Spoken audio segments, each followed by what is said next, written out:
Harka fuunee shamaa akkam jirtu kabajamoo dhaggeeffattoota keenya. Kun Finfinnee Maltiimiidiyaa irraa yeroo odeeffannoowwan isin biraan geenyu irratti argamna.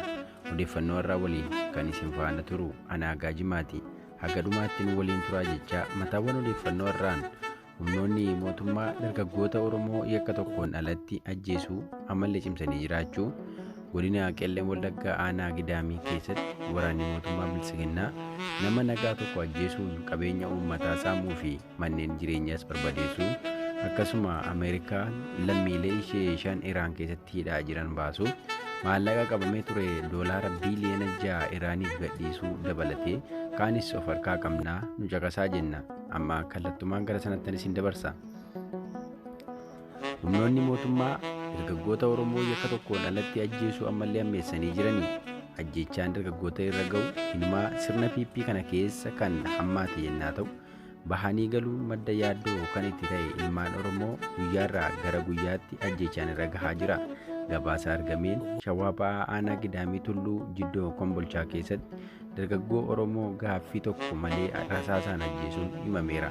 Fulbaana 10 bara 2023 aanaa Adaamii Tulluu Jiddoo Kombolchaa magaalaa Ho'ituu keessatti gaaffii tokko malee galgala sa'a 2 irratti karuma irratti rasaasa kan itti roobsanii yoo ta'u, haati isaas mucaa koo jettee iyyaa yoo gaditti baatu reebicha hamaa irratti raawwachuun caccabsanii lafatti gatanii deemuu maddeen keenya dabaluun himaniiru. Dargaggoon ajjeefame kun maqaan isaa Araboo Gammadoo kan jedhamu yennaa ta'u, hawaasni naannichaa qaama ajjechaa kana raawwate maaliif akka ajjeesan yeroo gaafatanitti deemaa fudhaa awwaalaa jechuun sababa biraa akka hin qabne yoo dubbatan, hawaasichi kaabinoota aanichaa yeroo gaafatanitti yeroo ammaa kanatti waan akkasii hin gaafatamu, mucaa keessan fudhaa awwaaladhaa qofa akka deebiin kennameef addeessaniiru. Ajjechaan hawaasa nagaa irratti raawwatu akka malee kan hammaate yoo ta'u, haalli biyyattii keessatti ilmaan isaarra ga'u uummata keenya Oromoo akkaan dhiphisee kan jiru ta'uu irra deddeebiin gabaafama. Addi Bilisummaa Oromoo fi KFO'n ajjeechaa hawaasa nagaa akka dhaabbatu ibsa baasaa turaniin gaafataa turanis haalli ajjeechaa dargaggoota nagaa inuma hammaachuun ala duubatti jedhee hin beeku. Oduu itti aanee qabnu ammoo ammas godina Qelleen Wallaggaa aanaa Gidaamii keessatti waraanni mootummaa nama nagaa ajjeesuu fi qabeenya uummataa saamuu akkasuma manneen jireenyaas barbadeessuun himameera. Aanaa Gidaamii aanota godina Qelleen Wallaggaa keessaa tokko yoo taatu, magaalaa fi gandoota baadiyyaa aanichaa hedduu keessatti humnoonni mootummaa namoota nagaa ajjeesuu, hidhuu, qabeenya uummataa nagaa saamuu fi manneen jireenyaas barbadeessaa jiraachuu jiraattonni dubbatu. Dheengaddaa fulbaana 10 bara 2023 godina Qelleen Wallaggaa ona Gidaamii magaalaa Gidaamii irraa waraanni mootummaa gara gandaa Abooteetti bobba'an nama nagaa maqaan isaa Fiqiruu Maammoo Gobbuu jedhamu ajjeesanii bakkeetti kan gatan yoo ta'u, reeffi isaa bakkee keessaa buluun fulbaana 11 bara 2023 hordoffii hawaasaatiin ganama argamuun awwaalamuu isaa gabaafameera. Oduu biraatiin ammoo ganduma Abootee kana keessatti waraanni mootummaa manneen jireenyaa fi dunkaana namoota dhuunfaa cabsanii seenuun meeshaalee mana keessaa dabalatee qabeenya hedduu saamuu fi gariin ammoo barbadeessanii akka deeman gabaasicheera. Hagayyaa 27 bara 2023 onuma Gidaamii ganda Abootee kana keessatti dargaggoota nagaa 3 ajjeesuu fi qabeenya uummataa hedduu saamuun isaanis gabaasichi caqaseera. Oduutti aanee qabnuun Ameerikaan lammiilee ishee 5 Iraan keessatti hidhaa jiran baasuuf maallaqa doolaara biiliyoona 6 Iraaniif gadhiifte. Ameerikaan maallaqa Iraan doolaara biiliyoona 6 baankii Kooriyaa Kibbaa keessatti qabsiistee turte akka gadhiifamuuf murteessite. Namoota 5 Iraan keessatti hidhaa jiran gadhiisisuuf haalduree keesse hunda Waashingtan guutteetti. Namoota kana gadhiisuuf Iraan kan gaafattee ture doolaara biiliyoona 6 jalaa qabamee turee fi lammiilee ishee 5 Ameerikaa keessatti hidhaa jiran akka gadhiifaman ture. Amma mootummaan Joo Baayiden gaaffii lamaan kana guutanii lammiilee 5 Teehiraanitti hidhaa jiran akka hiikamaniif tole jedhaniiru. Ministiriin haajaa alaa Ameerikaa Antoonii Bilinkan namoonni 5 Iraan Ameerikaatti hidhaa turan akka bahanii fi qarshiin jedhame Kooriyaa Kibbaatii gara baankii Qaataaritti dabree Iraanitti dhimma baatu ajajamuusaa mirkaneessaniiru. murtoo Joo Baayiden kana paartiin Rippaabilikaanaa keessaa tokko cimsanii balaaleffataa jiru. Joo Baayiden mootummaa kooleessituu Iraan deeggaran jechuun mormanii. Bilinkan nama mareetti dhiyaatanii ibsa wayitaa kennan akka jiranitti maallaqni Iraaniif gadhiifame kana biyya isaanii ni to'atti. Iraan kan gochuu dandeessu bittaa gargaarsa namoomaa qofaaf dhimma itti baati jedhaniiru. Iraan sababa nuukileera misoomsaa jirtuun ugguraa Ameerikaa jala erga galtee yeroon isaa dheeraadha. Obaamaan warra Awurooppaa qabatanii Iraan wajjin waliigaltee irra kan gahanii ture. Doonaald Tiraamp bara 2018 keessa diiganii uggura akka itti cimsanii ture ni yaadatama.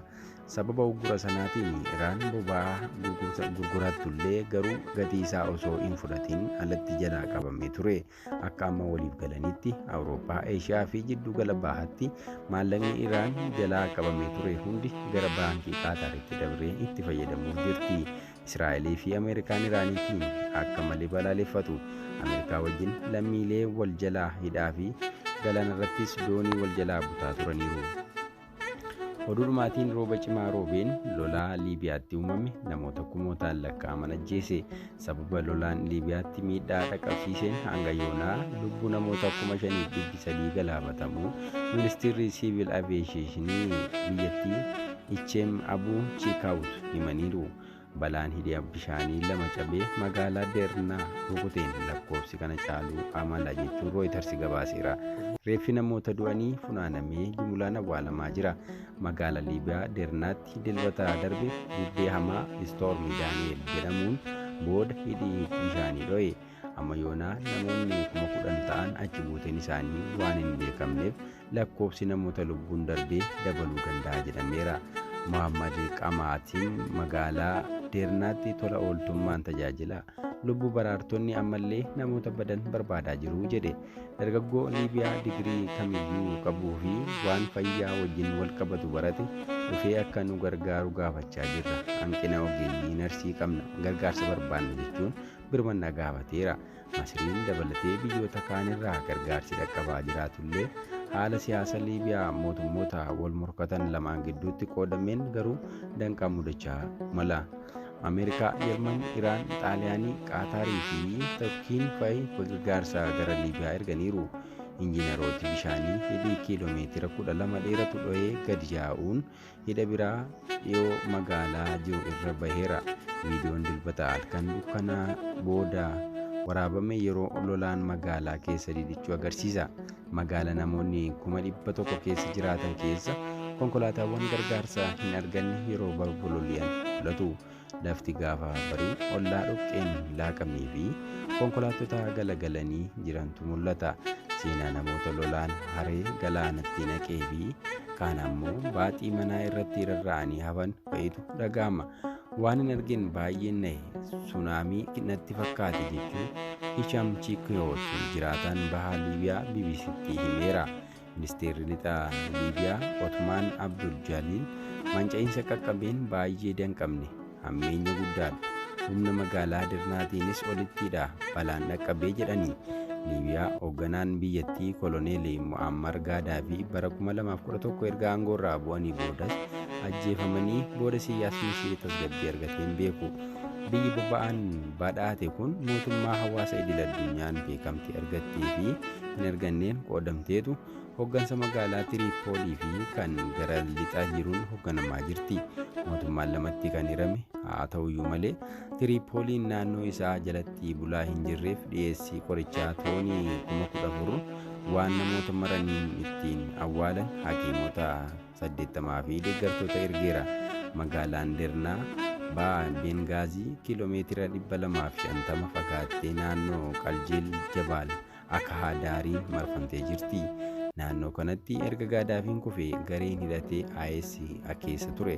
Waggoota muraasaan booda loltuu biyyaalessa Liibiyaa Jeneraal Khaliifaa Haftaarii amnaamoo tahan achi isaan baasaniiru.